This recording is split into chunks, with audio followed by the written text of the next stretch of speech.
आदाब। कोविड-19 की लड़ाई गवर्नमेंट मेडिकल कॉलेज जम्मू कैसे लड़ रहा है, अखबारों में जो कुछ आ रहा है उनमें उसमें कितनी सच्चाई है और क्या वाकई गवर्नमेंट मेडिकल कॉलेज के आइसोलेशन वार्ड से कोई भी अच्छी कहानी सुनाने के लिए नहीं है। इस पर बात करने के लिए मेरे साथ इस वक्त head of the department of medicine, HOD medicine और यूं कहिए कोविड टीम के सरपरस्ते आला मेरे साथ हैं इस वक्त डॉक्टर अनिल शर्मा। डॉक्टर साहब, आपसे ये जानना चाहूँगा सबसे पहले कि स्थिति बहुत गंभीर है, हालांकि अब आहिस्ता आहिस्ता मौतों का आंकड़ा जो है वो कम हुआ है। पिछले 2-3 दिन से मौत का आंकड़ा कम नज़र आ रहा है, लेकिन आपसे समझना चाहूँगा कि स्थिति एग्जैक्टली आपके पास फिगर्स क्या बता रही हैं जो आपके पास हैं, क्योंकि आप head of the department of medicine हैं और आप इस सारे सिलसिले को देख रहे हैं। देखिए, हमारा जो है सिलसिला चल रहा था, फर्स्ट एडमिशन थी मार्च में स्टार्ट हुआ। अप्रैल मई जून में थोड़ा सा हमारा एस्केलेट हुआ जो ही वो लॉकडाउन खुला, तो जुलाई में भी ठीक चलता रहा हमारा अभी ये पीक किया है एंडिंग अगस्त में और एकदम पीक किया है। तो उस वजह से क्या है कि नंबर ऑफ़ केसेस जो हैं, एक्टिव केसेस सडनली जंप कर गए थे, जो कि 1000-1200 होते थे तो वो सडनली चले गए कोई 12-13 हज़ार, almost 10 times increase in active cases with in span of few weeks. तो जब एक्टिव केसेस बढ़ते हैं तो आपके पास सीरियस केसेस भी बढ़ेंगे, जो कोमॉर्बिडिटी वाले और ज़्यादा इन्फेक्ट होंगे, जो कोमॉर्बिडिटी वाले हैं, ओल्डर एज ग्रुप है। तो उस वजह से जो पीकिंग हुई है बड़ी फास्ट हुई है। आप कोई भी डाटा देख लीजिए, जहाँ जहाँ पीकिंग फास्ट हुई है, जैसे सूरत में हुई थी, वहाँ पे प्रॉब्लम थोड़ी रहती है, क्योंकि जब एकदम पीक करता है। अब क्यों पीक किया एकदम, इसमें तो बड़ी वजूहत है, उसमें तो we have to analyse the data क्यों हुआ पीक तक एकदम। उस पीकिंग की वजह से हमारा जो था वो सारा नंबर हमारा कंप्रेस कर गया विद इन 2-3 वीक्स टाइम। तो उससे हमारा जो मोर्टेलिटी डाटा जो है वो एक्स्ट्रा दिखा रहा है, लेकिन मोर्टेलिटी हमारी एक्स्ट्रा है नहीं। हमारी जम्मू प्रोविंस की मोर्टेलिटी जो है, ओवरऑल मोर्टेलिटी अभी भी है 1.2% है। इंडिया की है 1.6-1.7%, सो इंडिया से कम है हमारा, ऑल ओवर इंडिया। और J&K का, यूटी का भी आप देखिए, कश्मीर प्रोविंस में 1.8% है, जगह यूटी की 1.6%, हमारा 1.2% है। सो अभी भी हमारी लो है। तो अगर आप स्टेट वाइज कंपेयर करें तो हमारी जम्मू प्रोविंस की जो केस फर्टिलिटी रेशो है वो वन ऑफ द लोएस्ट है। फ्यू स्टेट जैसे केरला की कम है, बिहार की कम है, मैं देखता रहता हूँ। तो बाकी दिल्ली की बहुत ऊपर है, महाराष्ट्र की बहुत ऊपर है। So many states are above, उस केस फर्टिलिटी रेशो हम काफ़ी नीचे हैं। लेकिन उसमें प्रॉब्लम यह है कि जो केस फर्टिलिटी रेशो जो है वो it is not actually the index. Case fertility का मतलब है कि कितने केस डिटेक्ट हुए। अगर आपने केस डिटेक्ट ही नहीं किए तो उसमें तो फिर वो जो हॉस्पिटल में डिटेक्ट करोगे तो वो तो फिर आपके तो case fertility will very high. दूसरा है कि हमारे यहाँ पे कुछ डेथ जो हैं वो हुई हैं डेड ऑन अराइवल या ब्रॉड डेड जिसको बोलते हैं। वो काफ़ी बड़ा चंक है, 15-16% जो जम्मू प्रोविंस की डेथ्स हैं वो डेड ऑन अराइवल हैं। तो उसमें से कुछ हैं, जैसे कोई गन शॉट वुंड आ गया, उसका पोस्टमार्टम किया आपने तो उसका कोरोना पॉजिटिव आ गया। Road traffic accident, serious condition, वो died within 1 hours time. तो ऐसी कुछ हैं, उसमें 15% में तो कोई 30-40% मोबाइल डेथ्स हैं। कुछ थे जो घर में थे, जो किसी वजह से नहीं आ सके अस्पताल, डर रहे थे या वट एवर रीज़न थे, वो they came and very late stage.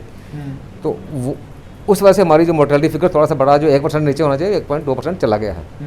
Otherwise हमारा जो केस फर्टिलिटी है 1% से ऊपर नहीं जाता है, बिकॉज डेड ऑन अराइवल की वजह से भी हमारा केस फर्टिलिटी रेट जो काफ़ी बड़ा है। डॉक्टर साहब, फिगर्स क्या बताते हैं? मैं सिर्फ थोड़ा सा आपसे ये जानना चाहता हूँ इस समय एक्टिव पॉजिटिव केसेस कितने हैं और जो आपके पास एडमिशन इस वक्त है वो कितनी है, और जो बाहर इस वक्त सब लोगों के दिमागों में ये खौफ बैठ चुका है कि भाई कुछ भी हो मेडिकल कॉलेज नहीं जाना। नहीं, ऐसा नहीं है। देखो, सबसे पहले नंबर, इस वक्त फिगर कितना है? नंबर देखिए, एक्टिव केसेस जम्मू प्रोविंस में अभी कोई 8-8.5 हज़ार के करीब है। तो हमारे पास जो हैं, जो हाई एंड बेड्स हैं वो कोई 80 के करीब हैं, जिसको हम बोलते हैं ICU बेड्स। वो हमारे ऑलमोस्ट फुल हैं, ऑलमोस्ट फुल। लेकिन जो ही कोई serious patient we have to adjust, वो कर लेते हैं। बाकी हमारे पास लेवल 2 के बेड्स हैं, लेवल 3 के बेड्स भी हैं। तो हमारे पास टोटल ऑक्यूपेंसी कोई इस वक्त कोई 126-130 के करीब है। तो we are almost going to full stream. तो लेकिन ना कि थोड़ा सा जो नए आने वाले केसेस का लोड थोड़ा पिछले 4-5 दिन से कम हुआ है, स्लाइटली ईजिंग सिचुएशन है। जैसे रोज़ के 4-5 केसेस आ रहे थे जो हमको एडजस्ट करने पड़ते हैं, आज कल को 1 या 2 केस आ रहे हैं, तो एडजस्टमेंट इज़ नॉट। लेकिन डॉक्टर साहब, इस पर ये कहा जा रहा है कि जो केसेस आपके पास नहीं आ रहे वो फोर्टिस जा रहे हैं, मेदांता जा रहे हैं, पंजाब के अस्पतालों में जा रहे हैं और नारायणा जा रहे हैं, उनके अंदर डर मेडिकल कॉलेज को लेकर इतना बैठ गया है कि उन्हें लगता है कि अगर हम मेडिकल कॉलेज के आइसोलेशन वार्ड में गए हम वापस नहीं आएंगे। नहीं, ऐसा नहीं है। देखो, हमारे पास कोई अभी तो मेरे ख्याल में कोई लास्ट वीक कोई 700 कुछ थे, अभी 800 850 केस हमारे पास आ चुके हैं। तो लेवल 1 फैसिलिटी है हमारी, तो उसमें से हमारी जो मोर्टेलिटी है, लेवल 1 का मतलब हो गया, ध्यान से समझिएगा, मैं जम्मू गवर्नमेंट मेडिकल कॉलेज के आइसोलेशन वार्ड में, और लेवल 1 का मतलब जहां पर वेंटिलेटर और जहां पर क्रिटिकल पेशेंट आते हैं जिनका बचना लगभग मुश्किल माना जाता है, जो वेंटिलेटर पे हैं, बाईपास पे, हाई फ्लो ऑक्सीजन पे हैं। तो ये कितने पेशेंट टोटल आपके पास आए पिछले इस जब से ये पीक हुआ है? अभी कोई 800 से ऊपर होंगे। 800 में से कितने लोग हैं जो लोग अनफॉर्चुनेटली इस वक्त हमारे साथ नहीं हैं? तो उनमें से आई थिंक जो 30 सितंबर तक जो मैंने डाटा निकाला था उसमें कोई 141 डेथ्स हुई हैं। 141 डेथ्स हुई हैं। तो अच्छा, ये कि डॉक्टर साहब इनमें से कितने लोग ऐसे हैं, 140 लोग तो हमसे जुदा हो गए, लेकिन कितने लोग ऐसे हैं जो घर वापस चले गए? ये कोई बनते हैं कोई 12% के करीब, 12-13%, तो 88% तो रिकवर किए हैं। हाँ। तो इन हाई एंड एरिया या लेवल 1 में 12-14% मोर्टेलिटी आप कहीं भी कंपेयर कर लो, all over the world compare कर लो, इट्स नॉट वेरी हाई। मैं आपसे ही समझना चाहता हूँ, क्योंकि जब हम 12-14% बताएंगे तो आम आदमी नहीं समझेगा। आपसे जानना चाहता हूँ कि आपके पास अभी तक, जैसे आपने कहा, टोटल 800 के करीब लोग आपके पास लेवल 1 में आए, इसमें से कितने लोग ठीक ठाक होकर अपने घर वापस चले गए? समझो कोई 750 से ऊपर, 650 से ऊपर, 650 से ऊपर लोग जो हैं वो घर चले गए हैं। और जो 650 से ऊपर गए, हमारे पास सिर्फ एक्चुअली सिक पेशेंट्स आए हैं जिनको कोमॉर्बिडिटीज थी, ओल्ड एज थी, बाइलेटरल निमोनिया था, और यहाँ से पेशेंट ट्रीट होकर गया है, जैसे पोस्ट रीनल ट्रांसप्लांट, उसको हार्ट की प्रॉब्लम थी, CABG हो चुका था, बाइलेटरल निमोनिया था, CABG का मतलब है कॉर्नरी आर्टरी बाईपास, यानी जिसको bypass surgery, chronic kidney disease थी, ट्रांसप्लांट रिजेक्शन था, वो यहाँ से ठीक होकर गया है। मैलिग्नेंसी वाले पेशेंट ठीक होकर गए हैं। पेशेंट तो इतने ठीक हो, CKD के बहुत से पेशेंट ठीक होकर गए हैं। Chronic liver disease, chronic kidney disease के बहुत से, अगर आपको आपको डाटा दे सकता हूँ कि मेरे को लगता है कि क्रॉनिक किडनी डिजीज के हमने मैक्सिमम जो पेशेंट है वो सर्वाइव कर रहे हैं।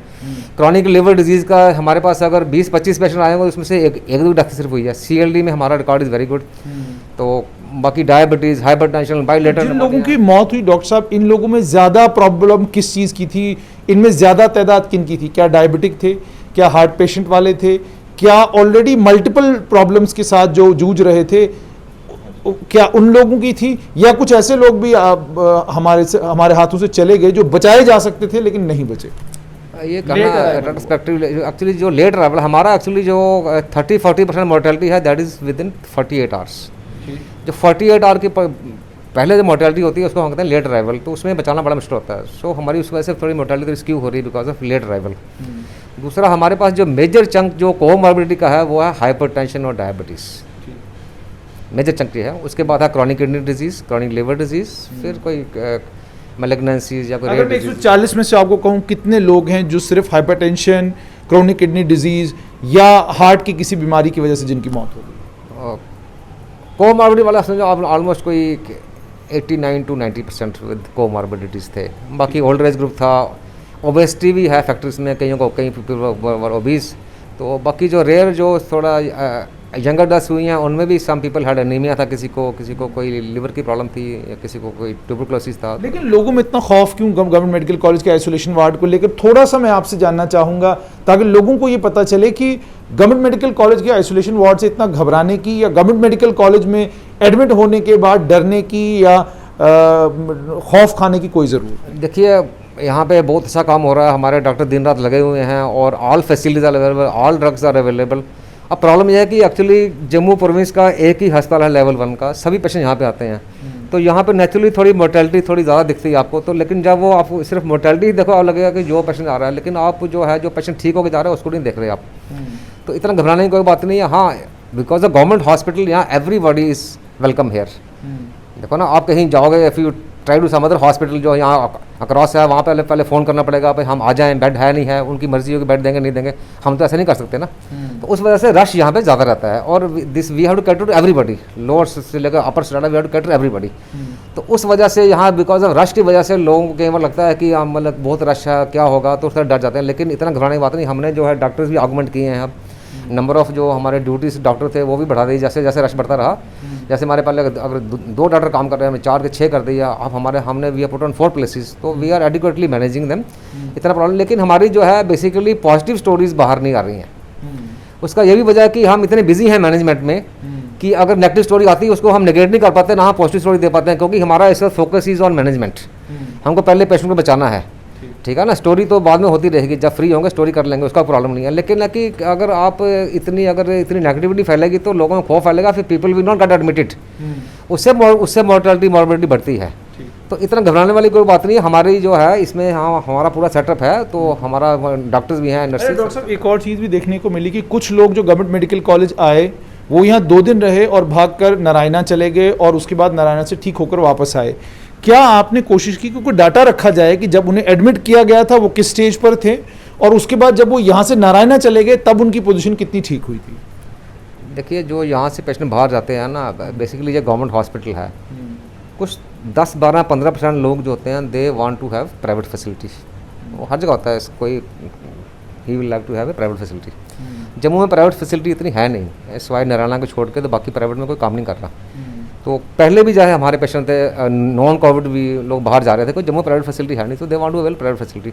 तो उस वजह से काफ़ी लोग जो है बाहर। क्या मानते हैं बेटर नर्सिंग केयर है बाहर? गवर्नमेंट मेडिकल कॉलेज में नर्सिंग केयर को लेकर परेशानी है? नर्सिंग केयर की बिकॉज नंबर ऑफ नर्सिस कम है, जितना हमारा लोड है उस वजह से प्रॉब्लम है। तो नेचुरली जब वो प्राइवेट में जाएगा तो उसको he will get separate room, nursing care better मिलेगी, खाने की कोई परेशानी नहीं है, डॉक्टरों को भागना नहीं पड़ेगा। सो वो सारी सुविधाएं मिलती हैं।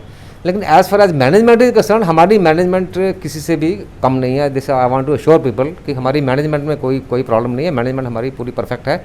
जो यहाँ से गए हैं, जैसे अभी मैं recently I know a person, बाहर लोग क्यों जाते हैं, कैसे जाते हैं। एक पेशेंट था, तो उसको मैंने कहा भी इसको आप डिस्चार्ज कर दीजिए, अब ठीक है, इसको ऑक्सीजन रिक्वायरमेंट नहीं है, तो एक घर जा सकता है। लिवर की प्रॉब्लम भी थी उसको। तो मेरे को डॉक्टर बोलता है, वो कह रहा है नहीं मैं नहीं घर जाऊँगा, मेरे को प्रॉब्लम हो जाएगी। तो मैंने कहा ठीक है, 5-6 घंटे उसको और कर लो ऑब्जर्व, तो अगर उसको ऑक्सीजन जरूरत नहीं पड़ती घर भेजना। अगर if he wants to you can keep him for 1 day more. तो हमारे पास बेड्स की प्रॉब्लम भी होती है, तो naturally we have to vacate for the people. तो फिर शाम को जब मैंने इंक्वायर किया तो मेरे को पता लगा कि they have taken him outside. यहाँ पे हमारे पास वो लेवल 3 में था, ऑफ ऑक्सीजन था, ठीक है, उसको घर भेजने वाले थे हम। He went outside. मैं नाम पेशेंट का बताऊंगा, जगह नहीं बताऊंगा। तो मैंने फिर जो थोड़ा उसका बंदा नोन था, मैंने कहा तो आप तो चले गए, आप क्यों चले गए? मैं उसको कहीं या अपने लेवल 3 गांधीनगर भेज देता। आप कहते नहीं, बड़े घबरा गए थे वो, तो देखा गाँव से प्राइवेट हॉस्पिटल, तो वहाँ पर उन्होंने वहाँ उसको ICU में एडमिट कर लिया।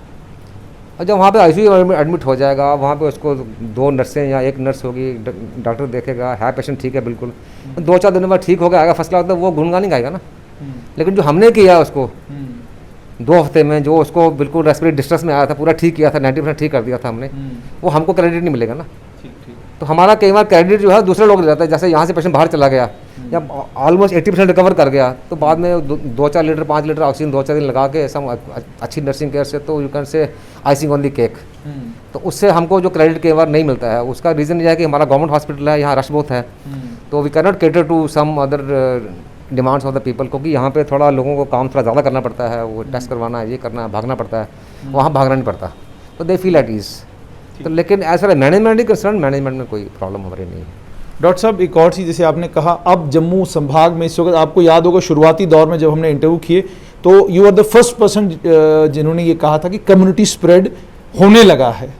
मुझे ये बताएं कि कहाँ पे हमसे चूक हो गई कि हम उस कम्युनिटी स्प्रेड को हमने लाइटली ले लिया, या हमने तमाम जितने प्रिकॉशंस थे वो लेने बंद कर दिए, जिसके नतीजे में जो हुआ और जो इस वक्त स्थिति हमारी बनी हुई है।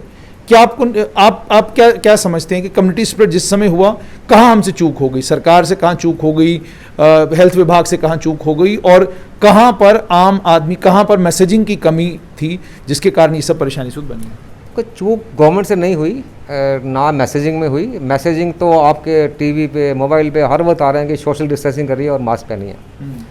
तो आपने देखा होगा कि खासकर जब ये लॉकडाउन जब खुला, धीरे धीरे लोग बाहर से आना शुरू हुए, तो हमारा नंबर था, जो ट्रैवलर ज़्यादा थे, लोकल कम थे। लेकिन जब आप जा रहे हो मार्केट में, दुकानों में लोग डिस्टेंसिंग नहीं कर रहे हैं, हर जगह खड़े हैं, मास्क नहीं पहन रहे हैं, तो ये तो हमने ऑब्जर्व किया था, specially after the first week of August. तो उस वजह से आप कहो कि यार लोगों को शायद ये समझ आ रहा था कि शायद अब हमारा कुछ खतरा नहीं है। Young people started moving, people started going to Patnitop, they started enjoying. तो वो जो रिस्ट्रेन नहीं कर पाए लोग अपने आप को, तो उसमें मैसेजिंग में कोई कमी नहीं थी, मैसेजिंग हो रही थी, लेकिन messages were not being carried home. They were not being carried home. और कहीं ना कहीं आज भी अगर आप देखेंगे तो ऐसा लगता है कि जैसे कोविड है ही नहीं अगर आप बाजार चले। हाँ, अभी भी जाएंगे बाजार में तो आपको आधे लोग तो मिलेंगे जिनके मास्क जिनके नीचे है। अगर मुंह के ऊपर होगी तो नाक के तो नीचे होगी ना। तो वो वी हैव टू एक्सप्लेन दोस्त थिंग्स कि अभी भी खतरा जो है टला नहीं है, अभी भी अगर संभल जाए तो हम काफ़ी कुछ जो है डैमेज। दूसरा एक डॉक्टर साहब एक और एटीट्यूड की वो भी आपसे चाहूँगा ताकि लोग सुने। बुखार मिगी बुखार आवा था कोई 6-7 दिन का, ये किसी बुखार है, और इस 7-8 दिन के बुखार को इतना लाइटली लेना, और फिर जब आप 10वें दिन जाके अपना सिटी स्कैन करा रहे हैं तो आपकी वहाँ पता चलता है जी लंग्स में तो कुछ हो चुकी है, गड़बड़ कोई हो चुकी है। तो एज HOD मेडिसिन आप लोगों से क्या गुजारिश करेंगे कि अपने बुखार को कब से सीरियसली लेना शुरू करें, ऑक्सीजन सेचुरेशन को कितना सीरियसली लेना शुरू करें, और जो लोग आज भी जिन्हें बुखार है, जिन्हें खांसी है, आप उन्हें क्या एडवाइस करेंगे कि कब उनको होम आइसोलेशन से निकलकर या घर से निकलकर फ़ौरन फ़ोन करना चाहिए और अपना टेस्ट कराना चाहिए? क्योंकि आज भी लोग जो हैं डर रहे हैं, सामने नहीं आ रहे, बुखार है, और बड़े मजाक से कहते जी मिगी तो बुखार है 6-7 दिन का, यहीं पता नहीं क्या हुआ था। देखिए, बुखार को बड़ा सीरियसली लेने की ज़रूरत है। बुखार और खांसी हो अगर आपको, अगर बॉडी एक्स हैं, लिथार्जी है, फटीग है, तो ये सिम्टम नहीं। ये भी एक डॉक्टर साहब आपसे कई सारे लोग कह रहे हैं कि जी मैं पूछता हूँ फ़ोन पे कि कोई दर्द वर्द कहीं हो रही, नहीं बॉडी एक तो कख नहीं है, बिल्कुल ठीक ठाक है, मैं बस बुखार है, खंघ लगी थी, बुखार है। तो थोड़ा सा मैं चाहूँगा क्लैरिटी के साथ आप लोगों को ये बताएं कि क्या फटीग ज़रूरी है? देखिए, इसका एक्चुअली जो सिम्टम का स्पेक्ट्रम है, एक बंदा बिल्कुल एक कैन बी एसिम्प्टोमेटिक, इसको कोई सिम्टम नहीं होगा, एक कैन बी पॉजिटिव। माइल्ड खांसी हुई एक दिन ठीक हो गई, वो भी कोविड हो सकता है। डिस्टेस्ट हो गया, ठीक हो गया, वो भी कोविड हो सकता है। हल्का बुखार हुआ एक दिन, सुबह हुआ, शाम तक बुखार, दूसरे दिन ठीक हो, वो भी कोविड हो सकता है। सो ये सारे सिम्टम जो हैं, fever, cough, they need to be taken seriously, और टेस्टिंग शुड बी इमीडिएटली करना है, ताकि आपको मालूम चले कोविड है तो आप उसकी कोविड की मॉनिटरिंग करें, अपने आप को आइसोलेट करेंगे, अब you will prevent community spread. और दूसरा, आप अपने को जब अपने आप को आप माने कोविड है तो फिर आप जो है उसके लिए आप एक तो अपनी ऑक्सीजन सैचुरेशन देखेंगे, सिम्टम बढ़ रहे हैं तो टेस्ट करवाएंगे, एक्सरे टेस्ट करवाएंगे, ब्लड टेस्ट करवाएंगे, मालूम चलेगा कोविड कितना है आपको। तो उसमें अगर कोई दवाई की ज़रूरत है, जो ही आपको कोई सिम्टम जो एग्रीवेट होता है तो दवाई इमीडिएटली स्टार्ट होगी, आप कम्प्लिकेट नहीं करोगे।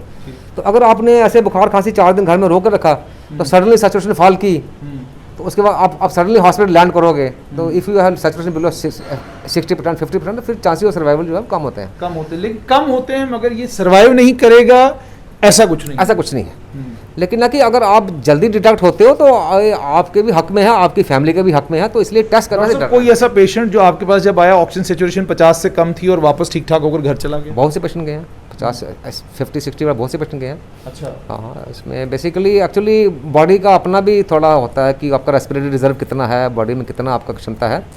तो जो बिना कोमॉर्बिडिटी वाले थे, यंग पेशेंट थे, वो तो इवन एक में पेशेंट याद है उसका 40% चला गया था, ही आल्सो रिकवर्ड, यंग पेशेंट था। आई वाज वरीड कि यंग पेशेंट इसकी कोमॉर्बिडिटी कोई नहीं है, 40% सैचुरेशन आ रही है, फिर 50, 40, 60, 70 हुई, ultimately recovered and went back home. He is home now.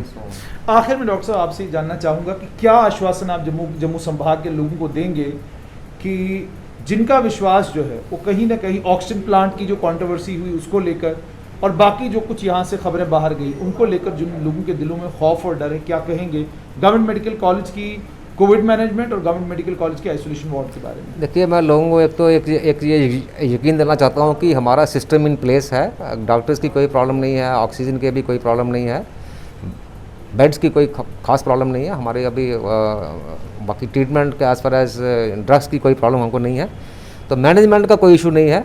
सिर्फ ये थोड़ी सी जो नेगेटिविटी से आप घबरा रहे हो, घबराने की कोई ज़रूरत नहीं है। आपको अगर प्रॉब्लम है टेस्ट करवाइए, अपने आप को मॉनिटर करिए, इनके साथ सिम्टम्स तो इमीडिएटली रिपोर्ट करिए, तो इतना घबराने वाली कोई बात नहीं है। आप नेगेटिविटी से थोड़ा बाहर निकलिए, पॉजिटिव एटीट्यूड रखिए, पॉजिटिव एटीट्यूड से वैसे भी रिकवरी बेटर होती है। तो nothing to worry, system is in place and we are there to help people, we are there to work for people. हमारे लोग लगे हुए हैं, दिन रात लगे हुए हैं और 6 महीने से लगे हुए हैं, तो that also needs to be appreciated. वो मैं चाहता हूँ लोग, people should also cooperate and appreciate our efforts. बहुत बहुत शुक्रिया। तो ये थे head of the department medicine, जिन्होंने आपको कोविड को लेकर साफ तौर पर ये कहा कि डॉक्टर मौजूद हैं, कोविड से हम भी लड़ाई उसी तरीके से लड़ रहे हैं जैसे बाकी पूरा देश लड़ रहा है। मामला सिर्फ इतना है कि गवर्नमेंट मेडिकल कॉलेज के आइसोलेशन वार्ड से और कोविड आइसोलेशन वार्ड से जो पॉजिटिव स्टोरीज हैं वो शायद बाहर नहीं जा रही। शायद वही वजह है कि लोगों के दिलों में खौफ है। क्या हकीकत है और जो कुछ डॉक्टर साहब कह रहे हैं, क्या आप इन तमाम बातों के साथ सहमत हैं? ज़रूर बताइएगा। दीजिए इजाज़त, आदाब।